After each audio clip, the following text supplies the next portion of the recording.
Welcome back to my channel. यदि channel पे नए हैं तो चैनल को सब्सक्राइब कीजिए और बेल आइकन दबाना बिल्कुल मत भूलें। आज हम बात करेंगे लॉन्ग टर्म इन स्टॉक के बारे में। यदि आप लॉन्ग टर्म इन्वेस्टर हैं तो इस कंपनी का शेयर आपके लिए अच्छा विकल्प हो सकता है। इस कंपनी का नाम है ग्लेनमार्क फार्मास्यूटिकल कंपनी।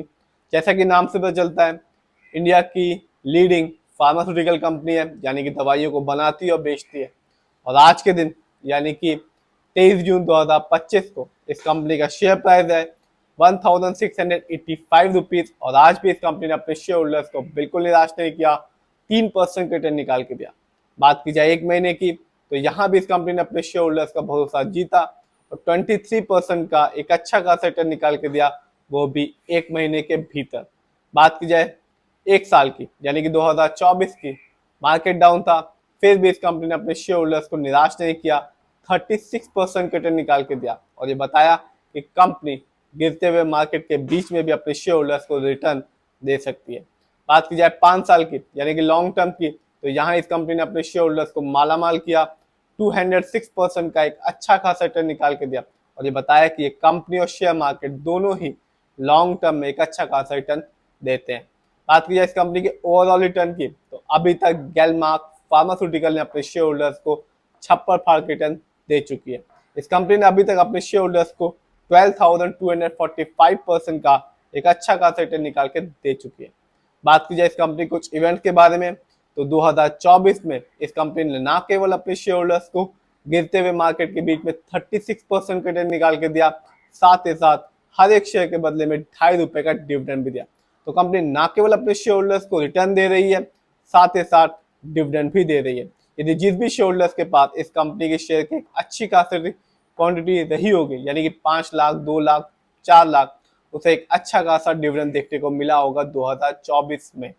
बात की जाए इस कंपनी के फंडामेंटल्स की तो मार्केट कैप शानदार है, 46,195 करोड़। लार्ज कैप की कंपनी है और लार्ज कैप की कंपनी का मार्केट कैप होता है 7,000 करोड़ से 20,000 करोड़ के बीच में। बात की जाए इस कंपनी के पीबी रेशियो की तो कंपनी का पीबी रेशियो है 44.12। शेयर मार्केट में एक अच्छा पीबी रेशियो कहलाता है 1। बात की जाए इस कंपनी के इंडस्ट्री पी की तो कंपनी का इंडस्ट्री पी है 34.07। शेयर मार्केट में एक अच्छा इंडस्ट्री पी होता है 20 to 25 के बीच के। डेब्ट टू इक्विटी यानी कि लोन कर्ज का प्रतिशत है इस कंपनी पे 0.28%। शेयर मार्केट में एक कंपनी पे एक अच्छा डेब्ट टू इक्विटी कहलाता है 1 से 1.5 के बीच में। इस कंपनी का डेब्ट टू इक्विटी है 0.28, कह सकते हैं ना के बराबर लोन कर्ज है इस कंपनी पे।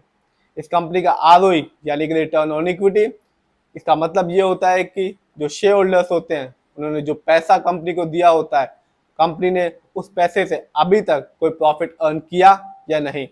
तो कंपनी का आरओई है 14.89%। शेयर मार्केट में एक अच्छा आरओई कहलाता है 15 to 20% के बीच में। जब भी किसी कंपनी का आरओई हाई होता है या पॉजिटिव होता है तो बताता है कि कंपनी हमारे पैसे को सही जगह ढंग से इस्तेमाल कर रही है, जिससे लॉन्ग टर्म में एक अच्छा खासा रिटर्न देखने को मिलता है। ये कंपनी की फाइनेंशियल कंडीशन को भी बताता है। बात की जाए इस कंपनी के फाइनेंशियल कंडीशन की तो 2024 में इस कंपनी का रेवेन्यू था 12,653 करोड़, जबकि 2024 में इस कंपनी ने प्रॉफिट के मामले में कुछ भी अर्न नहीं किया। कंपनी को लॉस उठाना पड़ा 1,831 करोड़ का।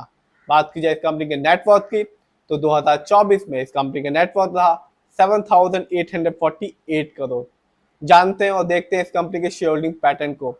तो कंपनी में प्रमोटर यानी कि इस कंपनी के ओनर्स का पैसा ग्लेनमार्क फार्मास्यूटिकल में सबसे ज्यादा लगा हुआ है, जिसका परसेंटेज है 46%। जबकि दूसरे नंबर पर आता है FII यानी कि विदेशी निवेशक, जिनका पैसा इस कंपनी में लगा हुआ है 23.16% का। जबकि तीसरे नंबर पर आते हैं हम लोग यानी कि रिटेलर्स, जिनका पैसा इस कंपनी में लगा हुआ है 15.59% का। तो ये इस कंपनी का शेयर होल्डिंग पैटर्न भी अच्छा है, फाइनेंशियल भी ठीक है, फंडामेंटल भी स्ट्रॉन्ग है और शेयर प्राइस भी 2,000 रुपए से नीचे का है। फिर भी जिस भी कंपनी के शेयर में इन्वेस्ट कीजिए, खुद रिसर्च कीजिए, एनालाइज कीजिए, अपने फाइनेंशियल एडवाइजर की राय लीजिए, फिर ही अपने पैसे को शेयर मार्केट में लगाइए। ये वीडियो सिर्फ और सिर्फ एजुकेशनल पर्पज था, ना हम खरीदने की सलाह देते हो ना ही बेचने की।